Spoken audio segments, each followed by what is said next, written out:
Hey, Rena, that's right. The X, as expected, was packed out for the return of Kirill Kaprizov and Joel Eriksson Ek. Now, if you remember, Kaprizov has missed 28 games this season. Eriksson Ek, 21. So these guys were ready to get back out on the ice, and we definitely saw that tonight. In Aaron Jones' own words, Sunday will be a full circle moment as he makes his return to Lambeau Field.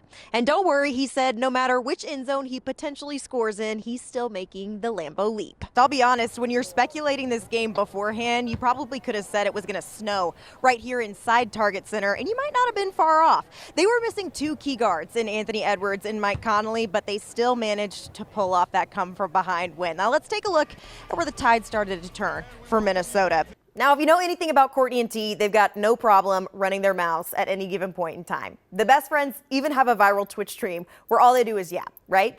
But in all honesty, we've seen some serious growth out of both this season. T has stepped up big in games, clutch to finish things off for the Lynx, and Courtney told me her mid-range jumper was even better this year, but failed to emphasize her work on the three ball.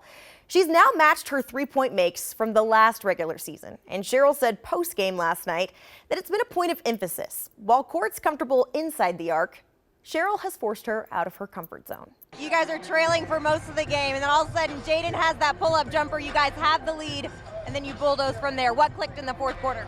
You guys come into this matchup depleted without Ant and Mike. What does it say about the depth of this team? How important is a win like this for these young guys to face adversity and then overcome it all in one matchup? Hey, Morgan, the motto this afternoon was win and we're in, and the Wolves certainly did that. They've officially avoided the play-in tournament, and they are headed to the playoffs. Let's take a look at how this one panned out this afternoon. Well, hello, everyone, and welcome into the Lynx Extra post-game show. The Lynx just wrapping up another solid performance at Target Center and their fifth game in 8 days. The Sky gave them a little bit of a challenge tonight. Let's take a look at the highlights from this one. We, of course, get things started in the first half. First quarter, it's Napheesa Collier with the basket to give the Lynx the lead. It's a one-possession game early. Gopher alum and former Lynx player Rachel Banham with the tray for the Sky and to give Chicago their first lead of the evening. Alana Smith, who was questionable headed into this game tonight, lays that one in, trying to get her offense going early. Sky go on a little bit of a run before the media timeout. Michaela Onyenwere off the glass for the Sky and a 5-point lead. We move to the second quarter now. Got a dote on Diamond Miller tonight. She was shining in the second, and they needed her. Sinks the three there as the Lynx trail big time.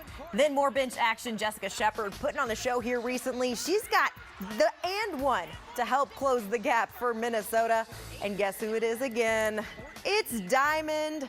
She's got another bucket from beyond the arc. Man, she has worked hard for this. Let me tell y'all, Rachel Banham was feeling right at home. Hail Mary sends it from basically the logo for her fourth three of the night so far. But it's Masha, the diva.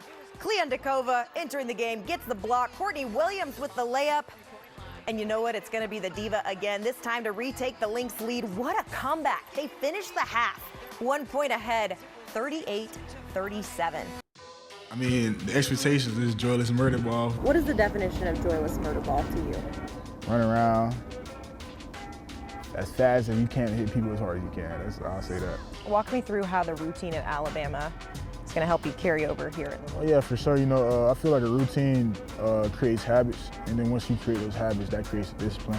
And those are good habits and good discipline as well. But really, though, probably just the day-to-day grind, you know, just being a student athlete, you know, just being held to that standard by Coach Saban, you know, and his staff and those people upstairs. So, you know, it's just the day-to-day lifestyle that we live that I feel like that transition and that prepared me the most for the next level. Last night, walk me through what the feeling was like when you got that phone call. So I'm in the room, green room, eating my Doritos, leg tapping from, you know, just waiting.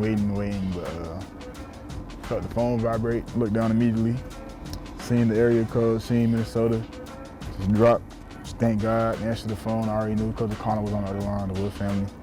And so Coach Flores, Quessy, you know, it just had a real good emotional moment. People talk so much about your aggressiveness on the field. Where does that mindset come from? I've been like that since I was 5 years old. Like ever since I was born, you know, my godmom, she calls me a terror because I just be running around the house just breaking stuff. But you know, that's just how I grew up. You know, that's just how I am. You know, was a big kid growing up, so you know, might have hurt people on accident here and there. But you know, it was all love though. But football was just an outlet, you know, just to be me. So, you know, run around fast, fly around, make plays, have fun, and, you know, hit people. So, yeah.